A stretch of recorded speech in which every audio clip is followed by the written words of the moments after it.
प्यारे दोस्तों, आइए हम सुनते हैं एक पौराणिक कहानी। आनंदपुर गांव में 5 साल की अंजलि अपने माता पिता के साथ रहती थी।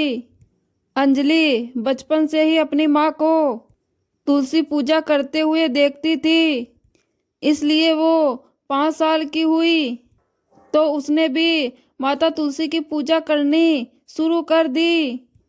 अब वो हर दिन माँ तुलसी की पूजा आराधना करती और उसके बाद ही भोजन ग्रहण करती। ऐसे ही समय बीता और अंजलि अब 23 साल की हो गई। एक रोज उसका पिता आनंद अपनी पत्नी सीमा से, अपनी अंजलि बड़ी हो चुकी है, अब वक्त आ गया है उसके हाथ पीले करने का। आनंद की यह बात सुनकर सीमा बोलती है, बिल्कुल सही कहा जी आपने, मैं भी आपसे इसी बारे में बात करने वाली थी। अब उन्होंने लड़के की तलाश शुरू कर दी और कुछ ही दिनों में अंजलि का रिश्ता पक्का हो गया और फिर 2 महीने के अंदर ही उसकी शादी भी हो गई। विदाई के वक्त उसकी माँ ने उससे कहा, बेटी अपने गरीब माता पिता को माफ कर देना, तुझे देने के लिए हमारे पास कुछ भी नहीं है सिवाय इस तुलसी माँ के। इसे तू अपने साथ ले जा, ये हमेशा तुम्हारे ऊपर आशीर्वाद बनाए रखेगी। अंजलि तुलसी माता का गमला लिए अपने ससुराल आ गई। ससुराल आने के बाद भी अंजलि सुबह जल्दी उठती और नहा धोकर तुलसी माता की सेवा आराधना करती और फिर उसके बाद ही अन्न ग्रहण करती। उसने अपने मायके की आदत को अपने ससुराल में भी कायम रखा। उसे ऐसा करते हुए देखकर उसकी दोनों जेठानियां उसका खूब मजाक उड़ाती थी। देखो तो इस गरीब को तुलसी माता की भगत बनी फिरती रहती हैं। दूसरी जेठानी बोली, अरे मैं इसकी भक्ति तो यूं ही बंद करवा सकती हूँ। अच्छा, पर वो कैसे? जरा अपना कान तो इधर लाओ। फिर रात में वो दोनों जेठानियां मिलकर तुलसी माता के पेड़ को कुएं में जाकर फेंक दिया। अगले दिन अंजलि नहा धोकर आंगन में तुलसी माता की पूजा करने गई तो उसने देखा कि वहां पर तुलसी माता का पौधा नहीं है। हे भगवान, मेरी तुलसी मैया कहाँ गई? अंजलि ने हर जगह ढूंढा लेकिन उसे वो गमला कहीं पर भी नजर नहीं आया। ये देखकर अंजलि का दिल टूट गया। उसने उस रोज खाना ही नहीं खाया क्योंकि उसका नियम था कि वो तुलसी माता की पूजा करने के बाद ही भोजन ग्रहण करती थी। उस दिन वो अपने कमरे में बैठे बैठे रोती रही। ऐसे ही 2 दिन बीत गए। अंजलि ने अन्न का एक दाना तक नहीं खाया। उसकी ऐसी आस्था देखकर तुलसी माता उससे बहुत ही प्रसन्न हुई। अंजलि की आस्था और भक्ति देखकर मैं बहुत ही खुश हूँ। फिर तुलसी माता के आशीर्वाद से अंजलि की खाट के चारों पागों पर तुलसी माँ का वो गमला प्रकट हो गया। अगले सुबह जब अंजलि सोकर उठी, वो ये चमत्कार देखकर बहुत ही खुश हुई। अंजलि रोते रोते बोलती है, मेरी तुलसी माता, मैं जानती हूँ ये आपका ही चमत्कार है। माँ, अब मैं बहुत ही खुश हूँ। ना तो आपको यहाँ से कोई चुरा पाएगा और ना ही मुझसे आपको दूर कर पाएगा। मैं अभी नहा कर आपकी पूजा अर्चना करती हूँ। इसके बाद अंजलि नहा धोकर तुलसी मैया की सच्चे मन से पूजा पाठ करती हैं और फिर रसोई में जाकर अपने लिए खाना परोस कर खाने लगती हैं। उतने में जेठानियां आपस में हंसते हुए बोलती हैं, देखा तुमने आरती, हमारे देवरानी का धर्म नियम। पूरा हो गया। 2 दिन भूखा रहकर ही इसकी अकल ठिकाने पर आ गई। सच कहा भाभी, पेट पूजा के आगे सब भक्ति फेल है। अपनी जेठानियों की बात सुनकर अंजलि बोलती है, नहीं नहीं दीदी, आप मुझे गलत समझ रहे हो। मैंने अपने धर्म का कोई नियम नहीं तोड़ा और ना ही मैंने तुलसी माँ की पूजा किए बिना अन्न ग्रहण किया है। ये बात सुनकर जेठानियाँ बोली, लेकिन इस घर में तो तुलसी मैया का पौधा है ही नहीं, और तूने जो गमला लाया था उसे तो हमने ही फेंक दिया। इतना कहकर बड़ी जेठानी चुप हो जाती हैं। इसके बाद अंजलि को सारी बातें समझ में आ जाती हैं। अंजलि बोलती हैं, कोई बात नहीं दीदी, आपकी इस भूल के कारण मेरी तुलसी माँ को अपने इस भगत का ख्याल आया और उन्होंने अपना आशीर्वाद मुझ पर बरसाया। फिर अंजलि अपनी दोनों जेठानियों को अपने कमरे में लेकर जाती हैं, जहां उसकी चारपाई के चारों ओर तुलसी के गमले लगे होते हैं। ये देखकर दोनों जेठानियां हैरान हो जाती हैं और फिर वो अपनी देवरानी और तुलसी माता से क्षमा मांगती हैं। अंजलि, तुलसी माता के प्रति तुम्हारी भक्ति बहुत ही सच्ची है। हमने तुझे बहुत ही परेशान किया, हमें माफ कर दो। हाँ अंजलि, हमें माफ कर दो। अंजलि अपनी दोनों जेठानियां की बात सुनकर बोलती हैं, कोई बात नहीं दीदी, मैंने आपको माफ किया। इसके बाद दोनों जेठानियां और देवरानी मिलकर रोज तुलसी माता की पूजा पाठ करती हैं, साथ ही तुलसी माता की कथा भी पढ़ती। फिर कुछ ही दिनों में उनकी सूनी गोद भर गई और उनके घर में धन धान्य की कभी कोई कमी नहीं आई। प्यारे दोस्तों नमस्ते, मैं आपको गरीब बहू की तुलसी माता की कहानी सुनाने जा रही हूँ, तो कहानी को पूरा जरूर सुने। पूजा एक गरीब परिवार की लड़की थी, इसलिए उसके पास दहेज में ले जाने को ज़्यादा कुछ सामान नहीं था। थोड़ा बहुत सामान और साथ में अपनी तुलसी माता लेकर पूजा अपने ससुराल पहुंची और वो अगले दिन जल्दी उठ गई और नियम से अपनी तुलसी माता की सेवा करने लगी। तभी उसकी ननद वहां आ गई। जय तुलसी माता मैया, जय तुलसी माता। उतने में उसकी ननद अपनी माँ को आवाज लगाई, माँ माँ कहाँ हो, जल्दी बाहर आओ। क्या हुआ है, तू इतना शोर क्यों मचा रही है? माँ शोर में नहीं भाई मचा रही है, आपको पता है ना मैं रात को कितनी लेट सोती हूँ, और आज सुबह इनकी घंटी की आवाज ने मुझे सुबह जल्दी उठा दिया। पता नहीं पापा भी किस गवार को हमारे घर उठा कर ले आए हैं। आते ही अपने पूरे घर की शांति खराब कर दी। उतने में पूजा बोली, ननद जी मैं तो तुलसी मैया की सेवा कर रही हूँ। उतने में पूजा की सास बोली, कान खोल कर सुन लो बहू, सुबह सुबह कोई पूजा पाठ नहीं होगा। ये तुम्हारा मायका नहीं ससुराल है, जहाँ तुम्हारी नहीं हमारी चलती है। जल्दी से तुम ये पूजा आरती बंद करो, और हमारे घर कोई नौकर नौकरानी नहीं लगे हुए हैं जो जल्दी से अपना घर का काम कर लेंगे। और अब जल्दी से घर का सारा काम करो। जी माँ जी। उतने में उसका पति आ गया। अरे विमला, बहू की शादी हुए अभी 1 दिन हुआ है, उसमें तुम इससे काम कराने लग गई। ये बात ठीक नहीं है, बाहर वालों को पता लगेगा तो हमें क्या कहेंगे।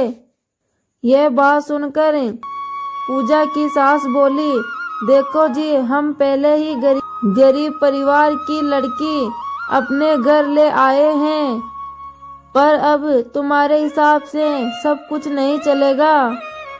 उतने में उनका बेटा भी आ गया और बेटा बोला, माँ, मैंने पहले ही कहा था कि नंदिनी को अपनी बहू बना लो, उससे अच्छा भी दहेज मिल रहा था। और ये देखो, दहेज के नाम पर एक तुलसी का पौधा उठा लाई। तो ऐसी करती हैं जैसे कि तुलसी के पेड़ पर नोट उगते हो। पूजा सारे दिन घर के कामों में लगी रहती, लेकिन घर के तीनों सदस्यों में से पूजा पर कोई भी आदर प्रेम नहीं था। पूजा का पति अशोक बहुत ही बिगड़े हुए स्वभाव का था। वो रात को शराब पीकर आता था और पूजा जब उसे शराब पीने के लिए मना करती तो वो रोज पूजा को पीटा करता था। एक दिन पूजा के ससुर घर पर नहीं थे। उस रात अशोक बहुत शराब पीकर घर आया। उस दिन पूजा अशोक के लिए खाना अपने कमरे में लेकर गई। अशोक खाना को देखकर बोला, ये क्या बना दिया? मैंने सुबह ही बोला था ना मेरे लिए चिकन बनाकर रखना, फिर आज मेरे लिए चिकन क्यों नहीं बना?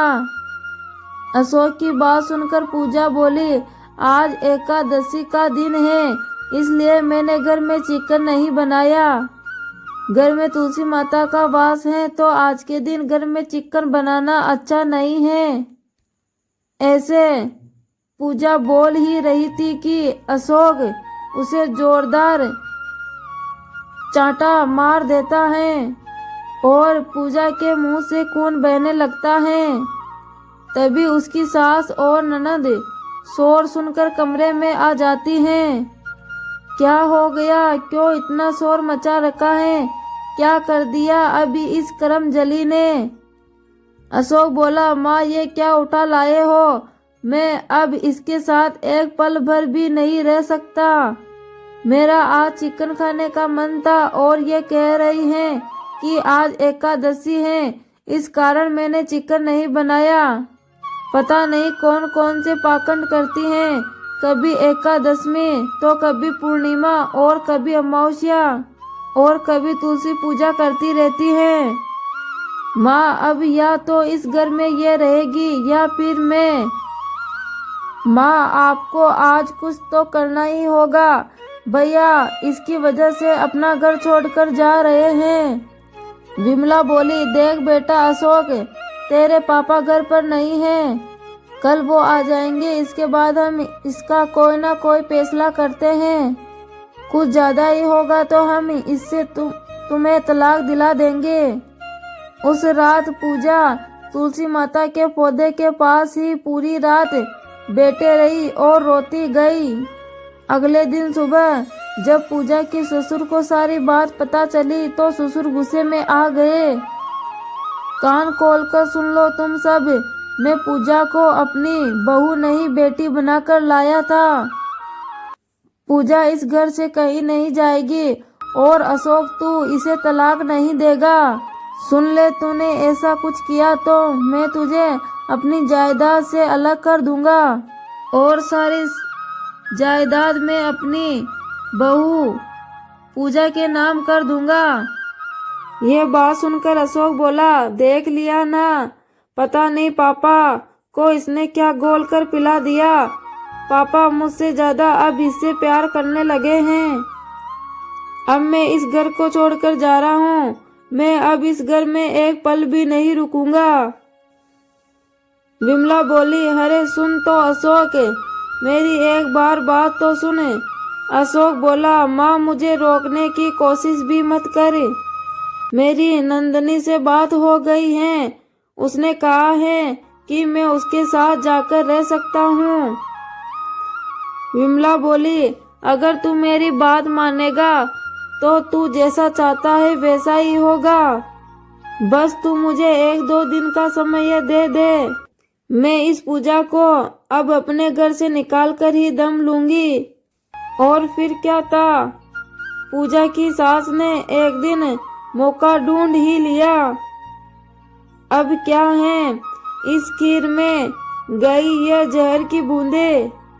अब ये प्रसाद पूजा को देकर कहूंगी कि ये तुलसी माता का भोग है, इसे भोग लगाकर तुम खा लो। और वो खाते उसका काम तमाम खत्म हो जाएगा। बड़ी आई मेरे घर में तुलसी माता की पूजा करने वाली।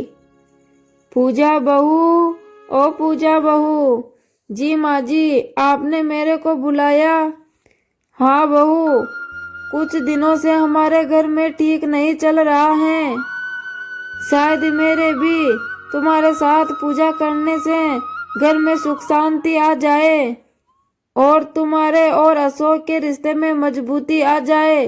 ये ले खीर का भोग, तुलसी माता के भोग लगाकर तुम खा लो।